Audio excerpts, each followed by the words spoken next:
Chers amis, bonjour, je vous retrouve pour le rendez-vous désormais hebdomadaire auquel vous êtes habitués pour une nouvelle vidéo dont le thème vous sera exposé dans un instant. Mais avant tout, je voudrais encore vous remercier parce que vous êtes de plus en plus nombreux à vous abonner à ma chaîne YouTube, de plus en plus nombreux à visionner mes vidéos, de plus en plus nombreux à les commenter, à les partager. Un grand merci pour votre soutien, un grand merci pour vos encouragements, un grand merci d'être là à nos côtés et à mes côtés. N'oubliez pas de cliquer sur la petite cloche pour vous abonner si c'est la première fois que vous arrivez sur ma chaîne. Merci infiniment.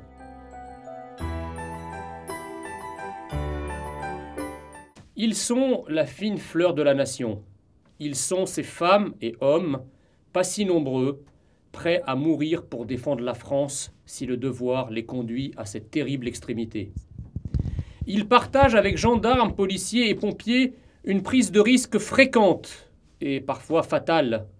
Les militaires d'active, de réserve ou en retraite constituent l'un des derniers bastions de l'honneur, de la fidélité et du respect de l'autorité. Dans une société où s'affranchir des règles, insulter, cogner, tuer, souvent pour une peccadille ou par simple mépris de la vie humaine, se banalise, où dénigrer la France est bien vu, ou établir de véritables colonies ethno-religieuses au sein du pays est permis, l'armée est un roc sur lequel la République française peut compter. On les pensait de pierre, muets, car voués au silence en raison de leur statut, alors que tant de fonctionnaires de l'État s'expriment et agissent à tout bout de champ. Ainsi en est-il de ces profs de l'éducation nationale ou de l'enseignement supérieur qui manifestent, pétitionnent, contestent, font grève à tout moment et pour n'importe quel prétexte. Une illustration parmi des centaines. En mai 2020 paraît une tribune au vitriol contre Jean-Michel Blanquer, signée d'une quinzaine de hauts fonctionnaires de son ministère. Et que dire de ces magistrats qui, non contents d'appliquer la loi en fonction de leur prisme idéologique, prennent des positions partisanes, avec notamment le syndicat de la magistrature. Sans compter la violation régulière du sacro-saint secret de l'instruction par la fuite organisée d'informations sensibles sur des affaires en cours. Les médecins des hôpitaux publics ne sont pas en reste, qui viennent quotidiennement et depuis plus d'1 an commenter dans les médias l'actualité sanitaire et admonester le pouvoir ou les oppositions. Même les syndicats de policiers prennent régulièrement la parole pour dénoncer, à juste titre, le manque de moyens, ainsi que le laxisme judiciaire. Sans évoquer ces hauts fonctionnaires qui, à la veille de l'élection présidentielle de 2017, et au mépris de toute obligation de réserve, publient une tribune pour dire qu'ils ne travailleraient pas pour Marine Le Pen si celle-ci était élue.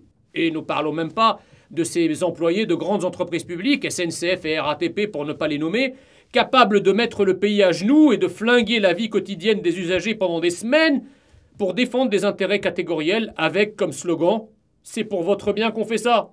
Tous les corps de l'État ont donc le droit de la ramener, de grouiller, de scribouiller, de maugréer, de se politiser, de s'encanailler, à la télé, à la radio, par écrit ou dans la rue. Mais pour nos militaires, c'est motus et bouche cousue. Sauf évidemment pour dire tout le bien qu'ils pensent des missions qu'on leur confie et remercier le gouvernement des efforts qu'il consent.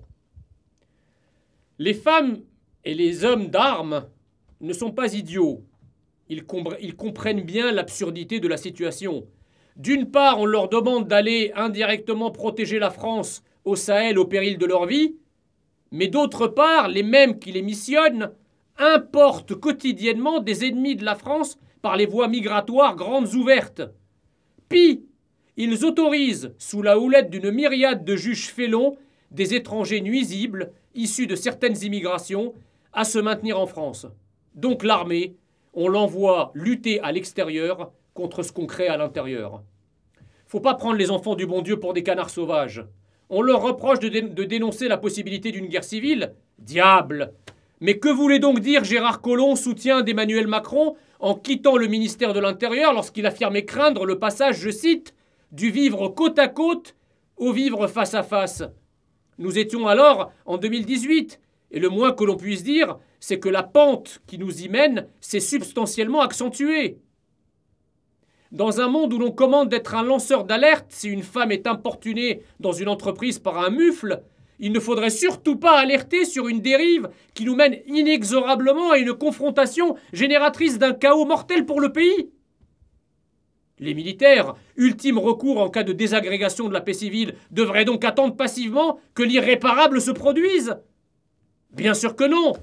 Ils ont raison de s'exprimer, car les Français aiment leur armée et savent qu'elle n'intervient, en l'occurrence de façon parfaitement pacifique, que lorsque la situation l'impose.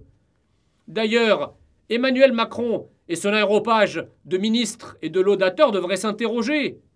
N'est-ce pas la première fois, Monsieur le Président, depuis des décennies, que la Grande Muette s'inquiète expressément de l'évolution de notre société? N'y a-t-il pas là, au moins, matière à réfléchir sur le sens de ce quinquennat, plutôt qu'à piailler sur un fantasmatique complot d'extrême droite? Il est vrai que pour le progressiste, entre guillemets, vouloir défendre la France, c'est déjà être d'extrême droite. Pour les outrances, les progressistes ont la gâchette facile. Ces tribunes ne constituent en aucun cas une ingérence dans la vie politique du pays, puisque n'y figure nul appel partisan.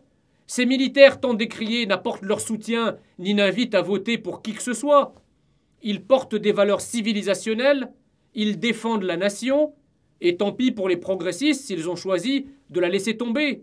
Tant pis pour eux s'ils ont abandonné au camp national l'incarnation de la résistance face à l'invasion migratoire arabo-africaine, l'islamisation de masse, la déchéance de la souveraineté française au profit de la souveraineté de Bruxelles, la décomposition de notre économie et de nos finances publiques.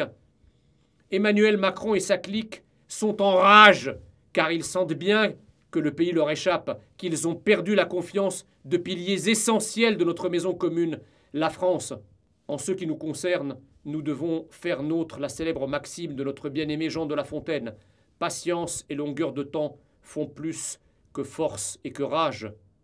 Qu'ils écument, qu'ils éructent, qu'ils se démènent comme des turlupins.